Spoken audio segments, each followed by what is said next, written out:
introducir a este segundo invitado.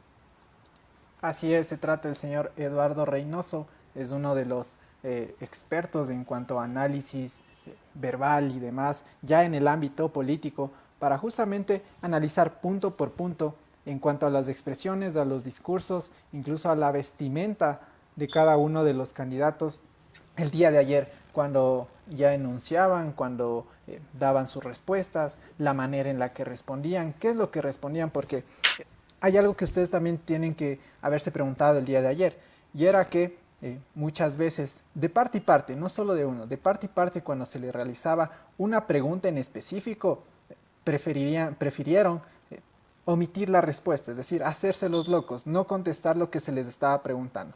¿A qué se debe esto? ¿Por qué realizaron este tipo de acciones de ellos también? Es justamente lo que queremos conocer en parte de este análisis con el señor Eduardo Reynoso, que es el invitado del día de hoy. Igualmente estamos haciendo conexión. El día de hoy parece que después de lo que hemos anunciado en cuanto a la lista de vacunados VIP, sorpresa, estamos teniendo problemas para hacer la conexión con los invitados. Así que apenas ya tengamos listo el, el invitado, que es el señor Eduardo Reynoso, para poder iniciar la entrevista, pues la estaremos comenzando. ¿Qué más tenemos que comentar del día de ayer? Algo que se nos haya pasado por las galletas. En cuanto al debate, ustedes vieron, hubo muchas críticas alrededor de que un día antes Andrea Bernal, quien había sido considerada como moderadora, eh, simplemente, renunció. ¿Y renunció por qué? Renunció porque había dicho que no estaba de acuerdo con el formato del debate. Así que luego se decidieron por la señora Arteaga y que, bueno, el día de ayer hizo un trabajo en la medida de lo posible. Ya tenemos al Ok, siguiente invitado, Anderson Boscan. tenemos ya la conexión con Eduardo Reynoso. Eduardo, muy buenos días, qué gusto tenerte en Café La Posta. Déjame escuchar que tu audio sí esté bien, no tenemos problemas como con SAR España. ¿Me escuchas bien? Ok, si me sube un poco el volumen de Eduardo, sí le escucho, pero necesito un volumen un poco más alto. Eduardo, qué gusto tenerte aquí por fin. El debate de ayer, ¿qué es lo primero que se te antoja reflexionar? ¿Qué es lo primero que viste? ¿Qué es lo primero que te llamó la atención de esta escena de dos contrincantes que por fin se ven la cara? La primera es que Lazo fue a ganar y Andrés Arauz a empatar. Yo creo que mientras Lazo quería marcar goles, Arauz lo que quería era hacer falta. Que Arauz empatando ganaba, mientras Lazo tenía que sacar y mostrar una gran ventaja frente a su contrincante. ¿Qué te hace presumir que Lazo fue a ganar y Arauz a empatar? Desde sus códigos de vestimenta, Lazo fue más conectado al tema de la juventud, sin acartonarse, sin la corbata, una camisa celeste que hablaba de empatía, de ser más casual, de llegar a esa juventud que quería que les hablen de sueños, inspiración, cosas positivas, iba con una imagen mucho más relajada.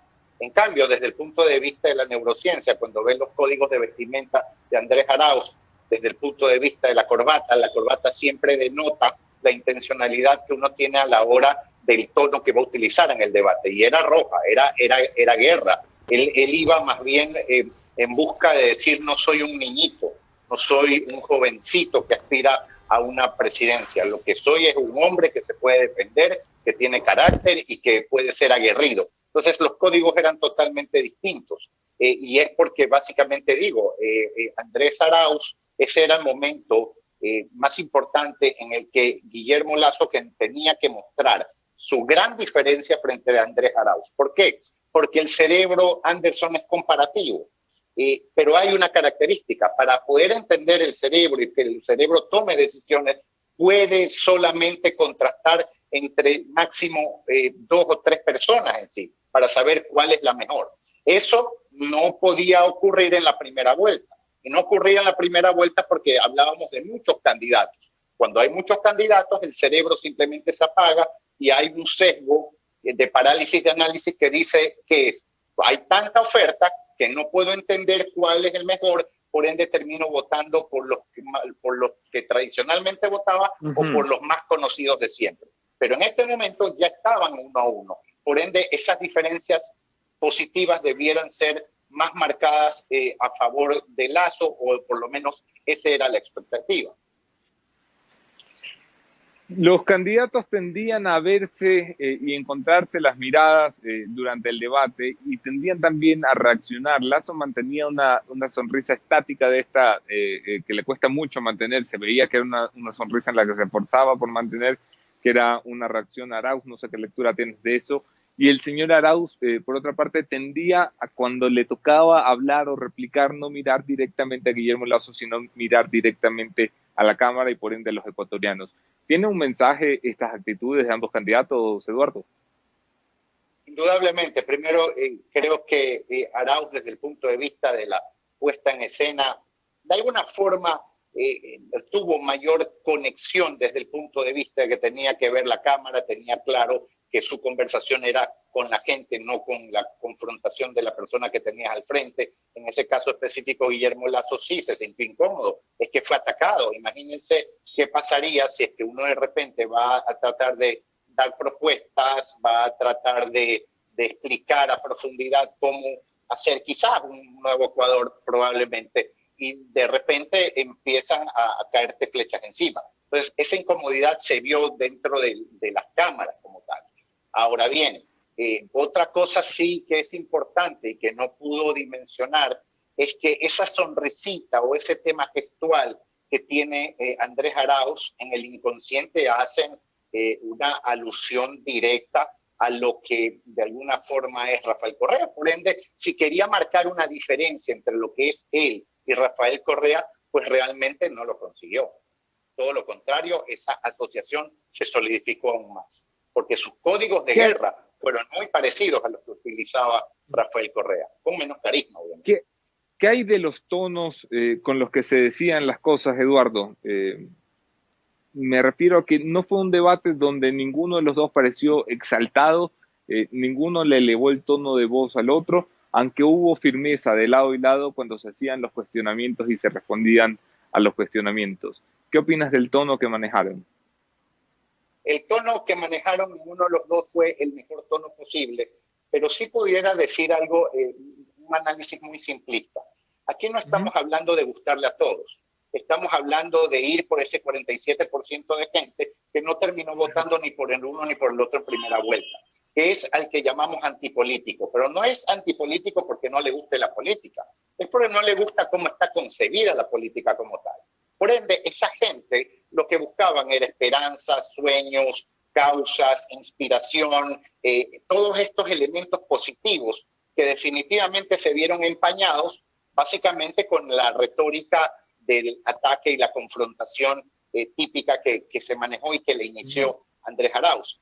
Y ese tono irónico, nuevamente repito, nos lleva básicamente al pasado, a recordar lo que fue Rafael Correa, lo que hizo en el gobierno y que a lo que la gente normalmente le escapa. Hablo de las personas que son anticorreístas y los que no votaron tampoco por ellos. Si usted investiga, Anderson, sobre el 100% de personas que eran correístas y que dejaron el correísmo en algún momento, prácticamente el 35% de esa gente por la cual abandonó el correísmo habla de temas de prepotencia, ironías, mentiras, etcétera. Y ahí salta una frase muy importante que quizás pueda llegar a marcar la diferencia, por lo menos en la agenda de los próximos 2 o 3 días, que es Andrés, no mientras otra vez.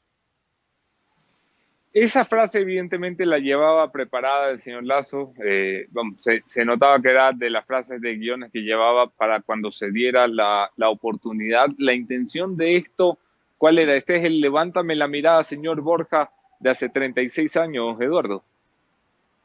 Bueno, Anderson, tú sabes al igual que yo y mucha gente que definitivamente el debate entre Borja y León lo ganó Borja, pero lo que se recuerda es la frase de León Febres Cordero.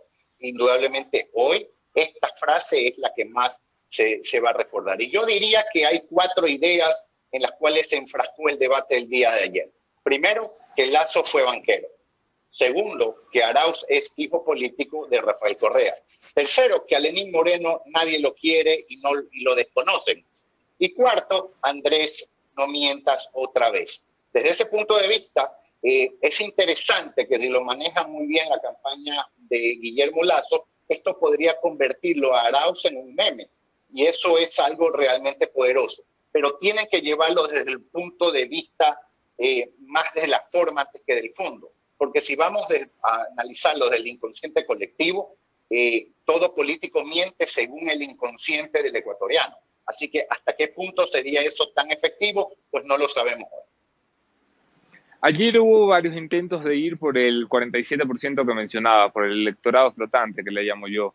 El señor Andrés Arauz mencionaba el artículo 1 de la Constitución y decía, yo sí quiero convertir el Ecuador en un estado plurinacional donde se respete la cosmovisión indígena. El señor Guillermo Lasso le decía al señor Arauz, usted hágase cargo por el arrastre que le pegaron a doña Lourdes Tibán, histórica dirigente del Pachacutic. Usted hágase cargo por la expulsión del país que le hicieron a Manuela Pic, la acompañante sentimental de Yacu Pérez. Usted hágase cargo por el asesinato de Bosco Bizuma.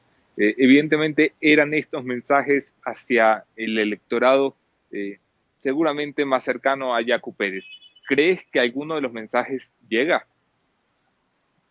Yo creo que el debate del día de ayer no va a mover contundentemente ninguna cantidad de votos, porque primeramente desde la estructura misma del debate eran debates totalmente tradicionales, debates que desde el punto de vista de la neurociencia, cuando uno hace una propuesta, Anderson la tiene que hacer en torno a cumplir tres procesos neuronales que tiene el cerebro. El primero es acercarte al placer, el segundo es alejarte del dolor y el tercero es que busques la comodidad desde el punto de vista de los neurotransmisores.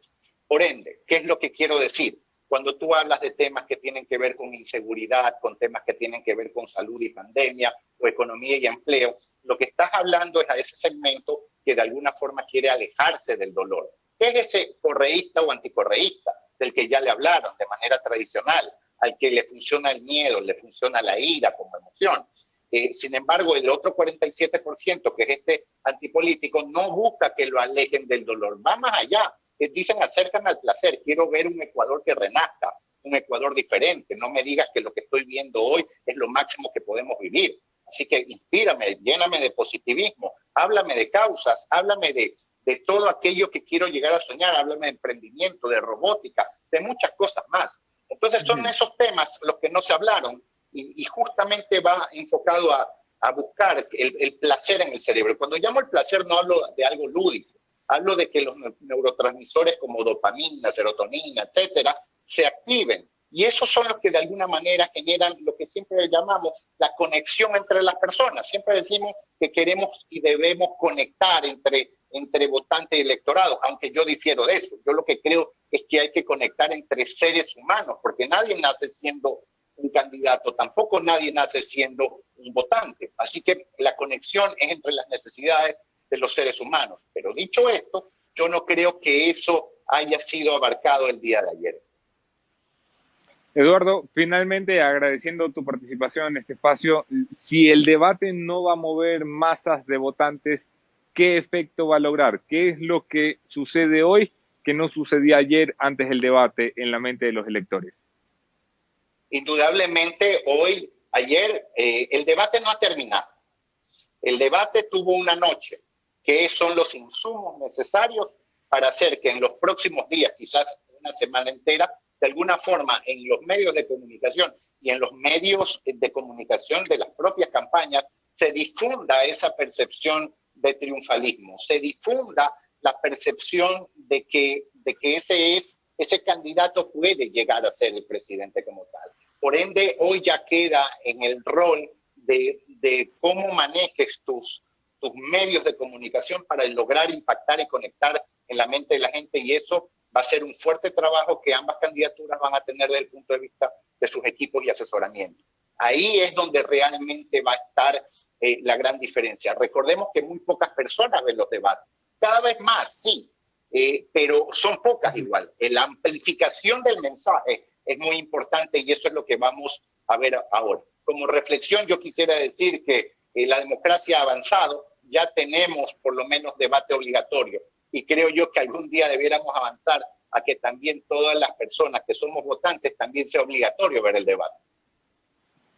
Gracias, Eduardo, por acompañarnos esta mañana. Valiosas reflexiones de Eduardo Reynoso. Un fuerte abrazo hasta Guayaquil, me imagino que estás, ¿no? Sí, acá estamos. Fuerte abrazo, Eduardo. Un gran abrazo, Anderson.